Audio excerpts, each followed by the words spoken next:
Well, Caleb Love is no longer accepted at the University of Michigan, putting him back out on the open market. Where might he end up this time around? Let's discuss. You are Locked On College Basketball, part of the Locked On Podcast Network. Your team every day.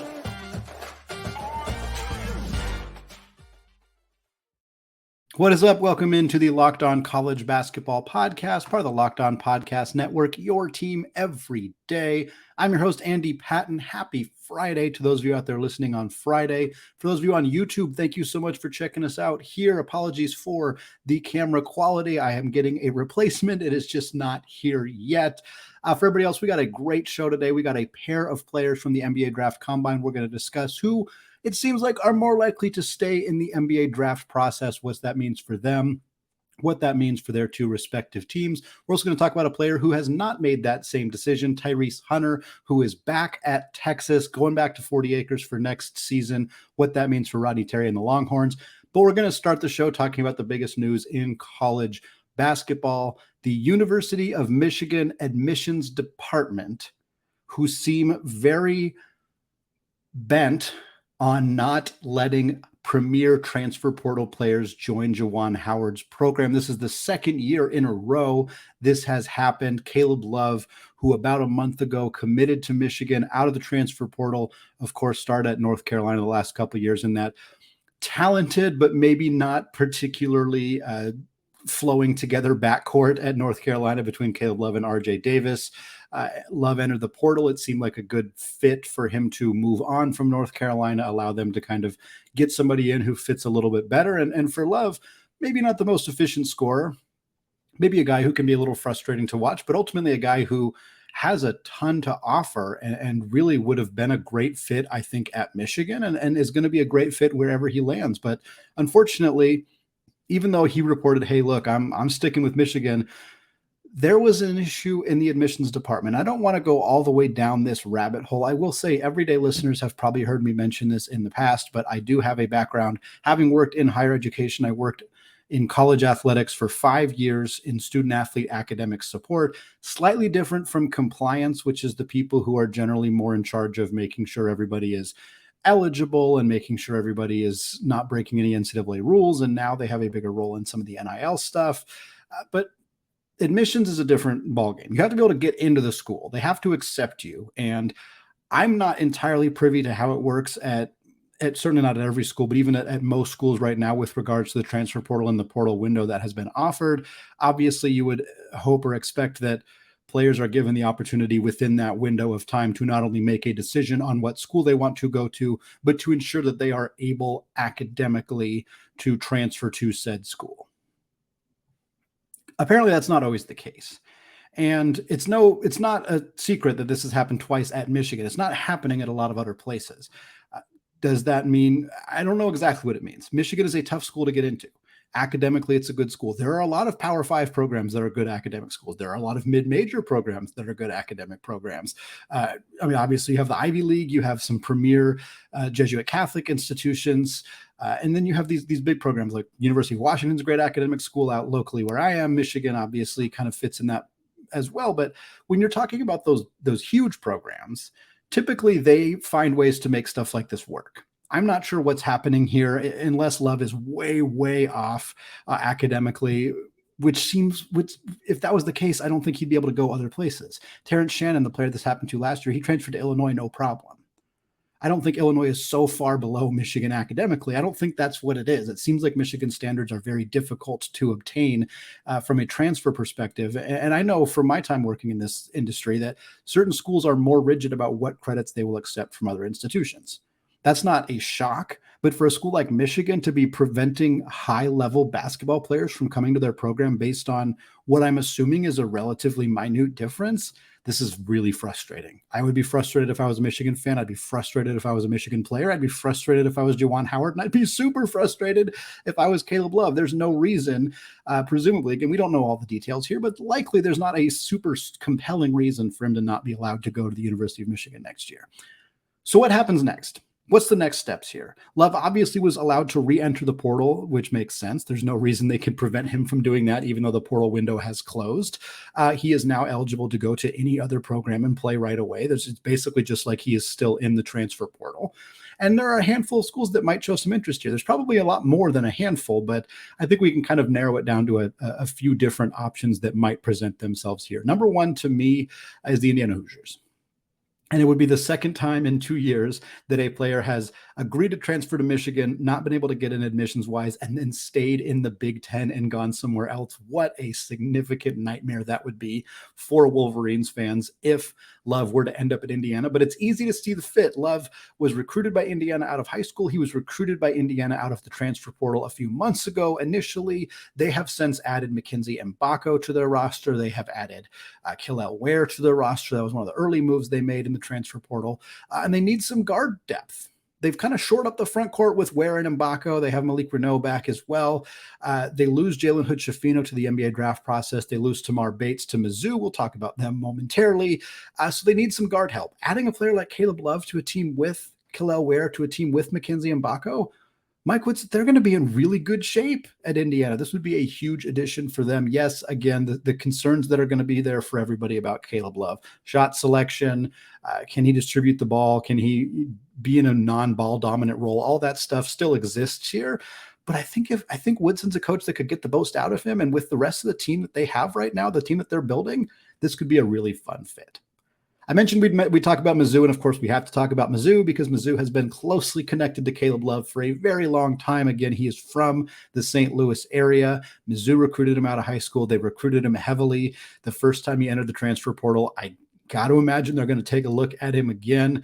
It would be hard for Caleb Love to spurn his hometown team 3 times. It could happen, but if he did choose to go here, it's an easy fit to see as well. They have already added guards in the transfer portal. We mentioned Tamar Bates, who comes over from Indiana. Caleb Grill comes over from Iowa State. John Tonji comes over from Colorado State. So they've already kind of shored up the guard room. Some of that was in response to Love not picking them the first time. But if he wanted to go home, he wanted to play for an NCAA tournament team in the SEC. I think they would welcome him with open arms. There'd be a bit more of a crowded room for Mizzou and Coach Dennis Gates, but I think they'd find a way to make it work. And I think that could be a really fun fit, just play style wise at Mizzou if he did choose to go there. A couple more schools I wanted to mention here a little bit more quickly. Louisville is one that stands out to me. Louisville, I always say that wrong. I apologize. I'll try to work on that. They've already added Sky Clark in the transfer portal out of Illinois. They added Trey White, who's not really a guard. He's more of a wing out of USC. They, of course, add Trenton Flowers and Dennis Evans coming into that recruiting class as well. Love is, of course, familiar with the ACC. Would he want to go from North Carolina, which was a good but not elite team in the ACC, to the Cardinals, who were 4-28 last year? I'm not sure about that, but this is a team Coach Kenny Payne's working really hard to rebuild this program. Sky Clark is a very talented young guard who I think can excel in the right setting. Trey White is a player similar, who was a freshman last year, who I think could grow and develop in that system as well. Can Sky Clark and Caleb Love play together? That's a tough question, and one that I think Kenny Payne would be happy to have to try to answer by getting him to commit to the program. But I do think that Love is going to have some questions about going to a team that was that bad last year and also already has a relatively ball-dominant guard in Sky Clark.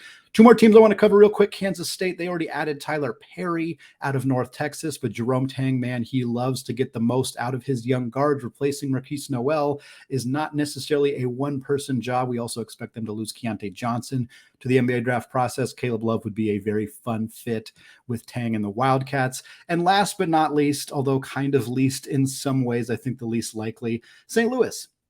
We mentioned that Love here is from St. Louis. Could he go all the way back home, play in the A-10 with the Billikens? They lost Yuri Collins, one of the best point guards in the nation.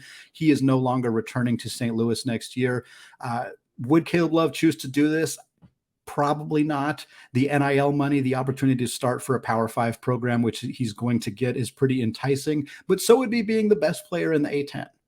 a guy who would probably win A10. He'd be an A10 first team player, maybe A10 MVP. It might even help his draft stock. You never know. I'm throwing this out there more as a for fun option. I'm sure they're going to try to sell him on coming home and playing in this environment and playing in front of your hometown fans and getting the opportunity to be the guy. I don't know that it's the option he would pick, but man, it would be a lot of fun if he wanted to go down and play in the A10 and absolutely dominate at that level.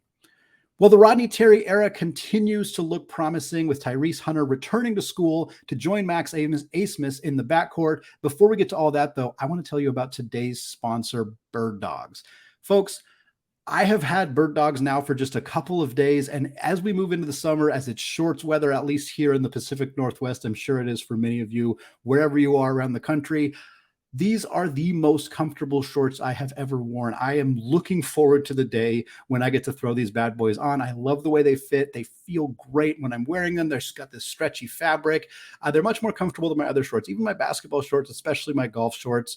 I also love it because Birddogs work in kind of any environment. I can wear them out on a date. I can wear them to the pool. I can wear them on a walk. I can just wear them around the house. They're practical pretty much wherever. And they have a really cooling system. So when I'm sitting here in this room recording back to back, sometimes back to back podcasts, it's very easy to wear them and they cool me down. They don't get super hot in here, allows me to focus more on what I'm doing, which is giving you a podcast 5 times a week right here on Locked On College Basketball. If you want to feel the same way, go to birddogs.com/LockedOnCollege. And when you enter the promo code LockedOnCollege, they will not only send you your product, they will throw in a free custom Birddogs Yeti style tumbler with every single order. Birddogs, proud sponsor of the Locked On Podcast Network. Well, folks, I want to thank all of you for making Locked On College Basketball your first listen every day. And for you everyday listeners, we're closing out the week here, but next week we got more NBA Combine stuff. We're going to have more stay or go conversations about various players and what decisions they may make coming out of the draft process. We'll continue to keep you updated on the Caleb Love sweepstakes and other big portal things happening as well. For now, though, we're going to talk about Tyrese Hunter coming back to Texas. It's been a really odd offseason for the Longhorns. At first, it felt like the sky was falling. There was a lot of panic, and then things kind of picked back up. Dylan Dessou decided to come back. Caden Shedrick transferred from Virginia. Then they lose Ron Holland, and then they lose AJ Johnson, also decides to decommit. It's been a whirlwind of emotion up and down in 40 acres for this Longhorns team, but now another big update for them, a positive one. Tyrese Hunter coming back. He was in the NBA draft process. He never entered the NCAA transfer portal. He made it clear, I'm either going pro or I'm coming back to Texas. I appreciate that. He didn't want to keep his options too open. He had 2 options. He decided he's coming back. It's not a huge shock. This isn't this, I think it was generally expected. Hunter's a little bit of an undersized guard. I'm not sure that he would have wowed NBA scouts enough to be a concrete first round or even concrete draft pick at all. So him coming back to school definitely makes sense. Guy who played 30 minutes a game last year for this Texas team, averaged 10 points, 3 boards, and 2.5 assists. And he's going to join a backcourt that looks completely different because Marcus Carr is gone. Sir'Jabari Rice is gone. He was hanging out with him at the NBA G League Combine and now at the NBA Draft Combine for Sir'Jabari Rice. Really nice performance from him. Timmy Allen is gone. Christian Bishop is gone. All 4 of those guys are gone purely because of eligibility. It is rare to see a team have that many seniors, like truly out of eligibility seniors, because of the way college basketball has been the last few years with the extra year of COVID eligibility. Those aren't the only losses, though. They also lose Dylan Mitchell, who, again, is also in the NBA draft process. They lose Arterio Morris, who transferred away from Texas and is now with the Jayhawks, and Bill Self in the Big 12 over there. They, of course, lost Ron Holland. As we mentioned, he decommitted, is the highest regarded prospect available in the class of 2023, still has not committed as I am recording this right now. So there's a lot of absences. For a brief period of time, and I remember speaking with Locked On Longhorns host Jonathan Davis about this, the only guaranteed returner for Texas who was in the rotation last year was Brock Cunningham. He was it. Of course, that has since changed with Tyrese Hunter announcing that he plans to return, with Dylan Dessou announcing that he plans to return. They have added some high-profile transfers, none bigger than Max Abmas, the superstar scoring guard from Oral Roberts, never averaged less than 21.5 points per game in a single season. He comes to Texas. He's back home. He's going to be a tremendous, tremendous guard in the Big 12 next season. He's a pure point guard. He's going to play that point guard role. Hunter's going to play a little bit more off the ball. They also also add Shandal Weaver out of UT Arlington, the WAC freshman of the year last year. Weaver's more of a depth option for them. He always was. I don't think they expected to bring him in as a starter.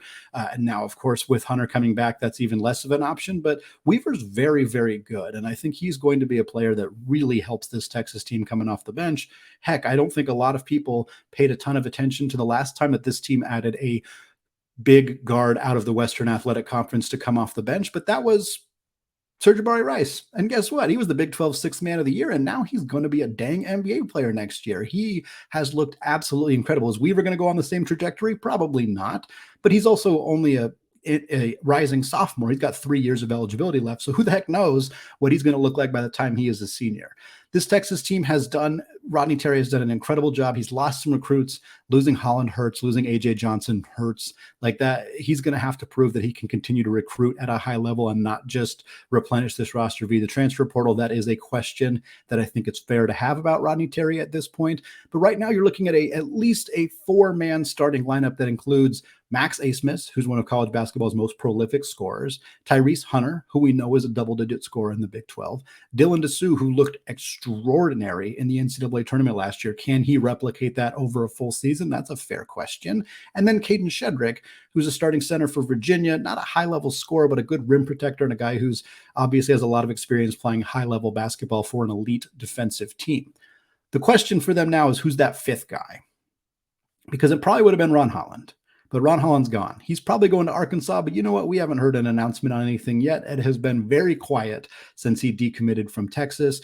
It might have also been Arterio Morris, but Arterio Morris has decided to enter the transfer portal. Like we said, he is going over to Kansas. It certainly would have been Dylan Mitchell had he decided to come back, but Mitchell stays in the draft. Morris goes to Kansas.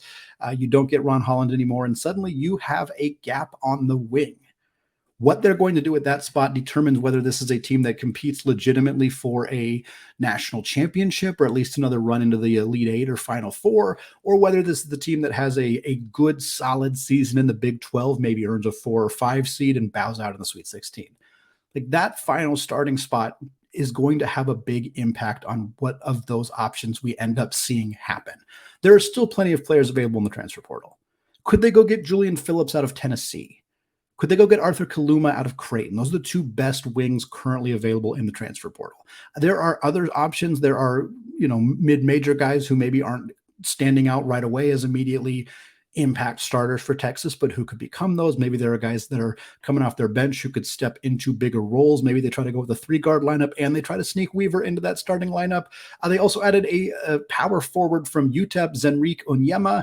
He's pretty distinctly a power forward. Like he's taken 14 3-point attempts in the last 3 years of his college career. He's not a guy who's going to stretch the floor. He plays down low. He's a rebounder. He's a bruiser. Maybe they feel they could start him and slide Dylan Dessou to the 3. A lot of options for Rodney Terry's team at this point, but I think they're not done. I think they're going to find another addition. If they make a big addition, if they get a Phillips, if they get a Kaluma, a guy of that caliber, this is a really dangerous team heading into next season. Probably going to be, with one of those 2 guys, they'd definitely be in my top 10, maybe even top 5 looking ahead to next season. Well, speaking of potential top 10, top 5 teams for next year, one of the teams we've talked about a lot has been Marquette, in part because they did not look like they were going to lose anybody from their roster. But is that still the case? We'll tell you right after this. Segment 3 here, still Andy Patton, still Locked On College Basketball. We're here talking about the NBA Draft Combine and a pair of wings who have done well enough at the NBA Draft Combine for us to start to wonder if our immediate assumption, or I should say our initial assumption, that these players are going to test out the waters, but they're going to return to school, was our assumption wrong. Every year, there are players who enter the NBA draft process where the general assumption is that they are coming back. There are also players who enter the NBA draft process where that is not the assumption at all, where it is not expected that they're going to return to school, and they change their mind. Last year, most people didn't expect Drew Timme to come back, but he did. Likewise, there are other players who entered the draft who people said, oh, there's no way he's not coming back, and they didn't. They stayed in the draft process. 2 guys I want to talk about here today. We've, of course, kind of teased it there in that teaser. The first one is Max Prosper, a power forward, small forward wing from Marquette. A guy who had a really nice season for Shaka Smart last year, averaged 12.5 points, 4.7 boards. It was kind of his real breakout. Spent 2 years at Clemson, 1 year as a kind of a reserve for Marquette, really broke out last year for the Golden Eagles. And he was expected to come back this year, along with, of course, Tyler Kolek and the rest of that incredible, fantastic Marquette team. And it looked like, okay, Marquette's a top 3, top 5, at worst, top 10 team heading into next year. Yeah, their season ended poorly with that early loss in the NCAA tournament, but still a really solid squad. And you got to be optimistic about Shaka Smart getting that kind of continuity coming back to the roster. But Max Prosper has not looked like the guy who's planning to come back to college the way he has performed in the NBA draft process. He played 1 game in the combine scrimmages. There was 4 opportunities to play. A lot of players played in that first game. Those first games on Wednesday, did not play on Thursday because they felt they had done enough to show what they're capable of doing. Max Prosper was one of those guys, and for good reason. In his first game, his only game at the NBA draft combine, he had 21 points, 7 boards, 2 assists, a block, and a steal. That all came in 22 minutes. Most of his damage came at the free throw line. He was 10 of 12 from the free throw line. Again, we're talking 22 minutes. He's out there grabbing rebounds, making passes, getting to the free throw line, attacking the basket. He did a little bit of everything. He had a 3 as well, which is always important for him, a guy who shot 34% from deep last year, so there's some question about that. Effectively, Max Prosper, based on his size, his measurements, his speed, he is a prototypical 3-and-D wing. He's 6'8". He's got the length and the athleticism to be an impactful defensive player at the next level. It's the three-point shooting. 34% in college, it's not great. It's not great. A lot of guys tick up when they get in the NBA. It's not shocking to see that. They have more time to practice. There's more spacing in the NBA. It's just, it's a different game. It's college players translating to the NBA and shooting better. It's a tale as old as time. It's always happened.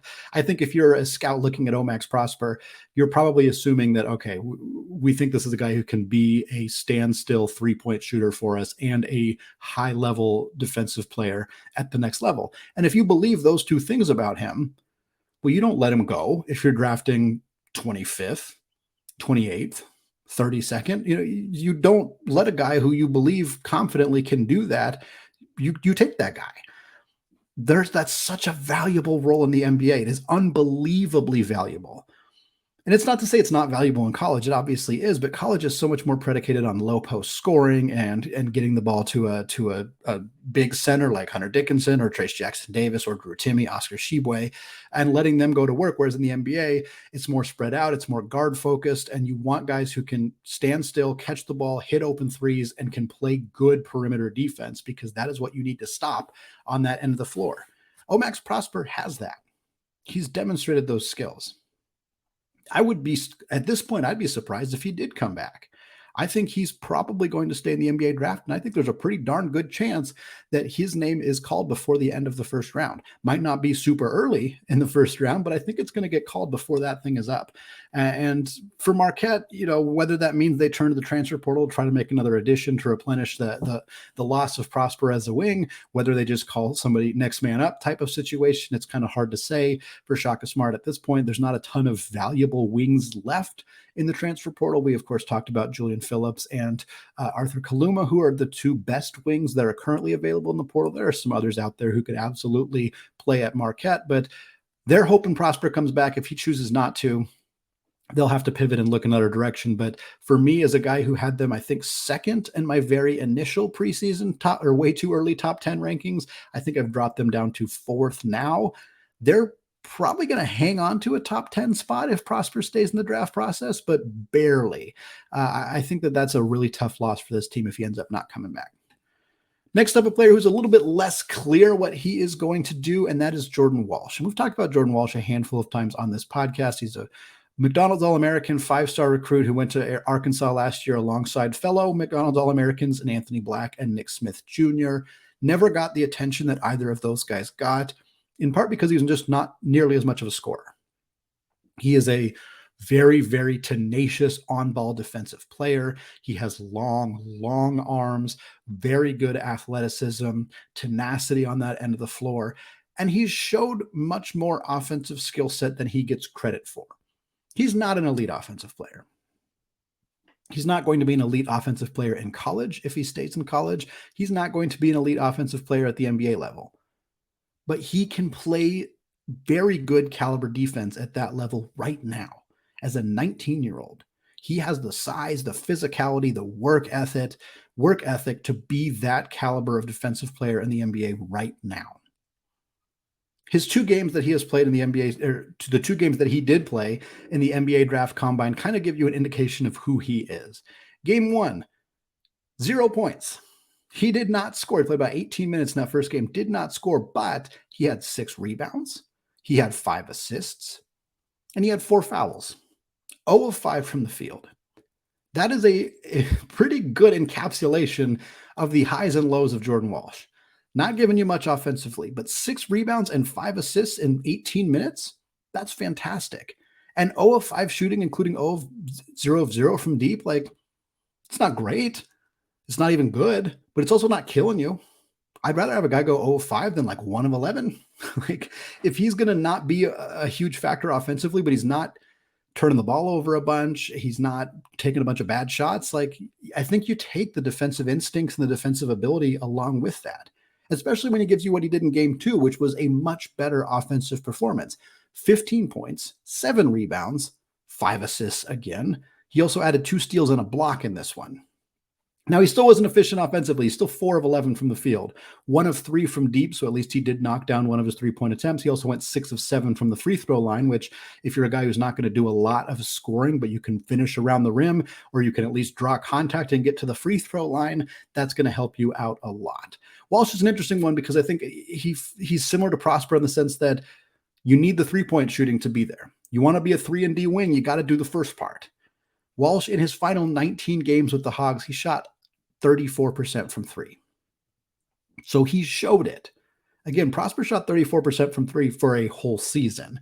So a big difference there. I think Walsh is a more impactful NBA-ready defensive player right now than Prosper is. But the offense right now is, if you're drafting Jordan Walsh right now, you're drafting him with the expectation that any offense he gives you is a bonus.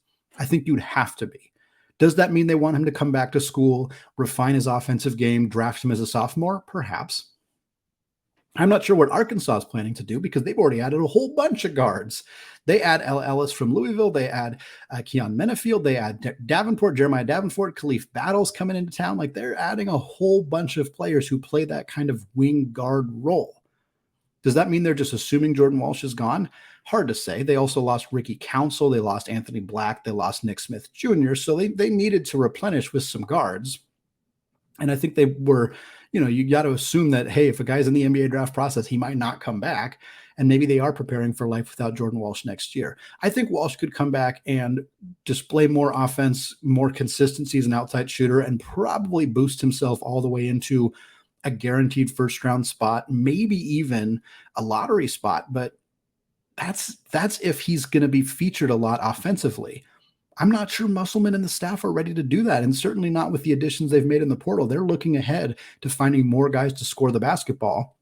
So if Walsh were to come back, would he be kind of in a similar role of, hey, you're mostly a defensive stopper, a rebounder, a guy who facilitates the ball a little bit, but we're not asking you to score all that much? Because if so, I might take my chances on sticking in the NBA draft this go round. Walsh has got a tough decision to make. The momentum around him is not as prevalent as it is around Max Prosper right now. Whether that changes in the next 13 days, 12 days, as you're listening to this, is impossible to know for sure. If he has some more solid workouts with teams, continues to showcase that, shoots well in drills and scrimmages, whatever it may be, I think there's a very real chance that Jordan Walsh ends up in the NBA draft. And it'd be hard for me to pass him up. If I was an NBA general manager in the late first round, a playoff caliber team, and I'm looking for a missing piece, I'm looking for somebody who can come off the bench and give me 15 really hard minutes. Because if you're drafting in the late first round, you might have a lot of your spots already taken. You're not necessarily looking for a superstar.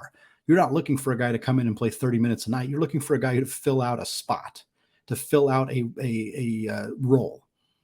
And if you can draft a 19-year-old kid who can give you that role right away while they continue to develop and grow and expand their game, what's not to love? What's not to love about taking a guy like that at 26 and letting him develop in your system while knowing that he can already give you something that a lot of players are incapable of doing because of his length, because of his tenacity, because of his defensive instincts? I like Jordan Walsh a lot. I think he's a very solid NBA draft prospect. I think him and Max Prosper going in the late first round makes a lot of sense to me, and I wouldn't be surprised if neither of them were in college basketball next year. Does it make college basketball a little bit worse? Sure, but there are players like this every single year.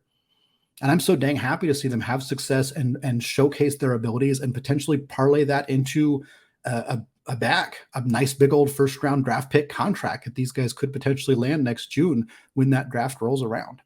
We'll continue to keep you updated on more from the NBA Draft Combine. We'll speak with people who were there at the event, talking to prospects, what they learned, what they didn't learn, what they liked, what they didn't like, all that good stuff coming on the podcast next week. If you want to make sure you don't miss any shows and become one of those treasured everyday listeners, just make sure you subscribe to Locked On College Basketball on YouTube. You can find the show wherever you get podcasts as well. You can give me a follow on Twitter there on your screen for those watching on YouTube.